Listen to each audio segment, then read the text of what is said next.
Hey everyone, today we're at the inspection department. Thomas Allman's here. He's going to explain what we're doing to this Cat 40 hog spindle. Alright, so this is our air gauge. This checks the taper to make sure it's nice and straight. What it does is it measures with air. This is the gauge. This fits in here, and you can see on the screen here, that is a good fit right there. And now we're going to go measure a good spindle.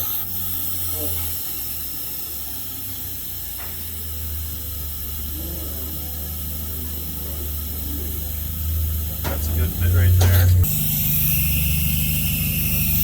Right there. That's perfect.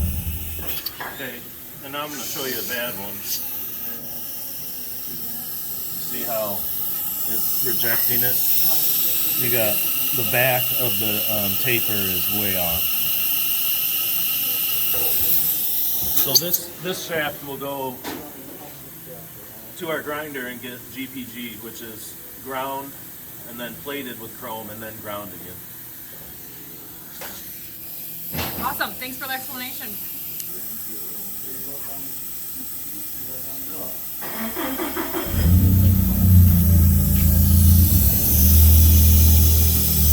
Move it around a little to get, yeah, there you go. Get it to where it reads bad. See, that's no good. So this one, and you want it to get as close to 0 as possible? Yep, right like that. Yep, that's great. That one checks out good. You see how all the numbers are within a tenth. Yep. And then you can stick it back in your gauge to recheck it to make sure that you are seeing the right. So move that gauge around. Put some pressure on it, some down pressure. There you go. This is our master gauge. You know, this is what we work off of to requalify all these Cat 40s. And we have Cat 50 and 30 to check too, so we can get all your spindles just A-OK. A-okay.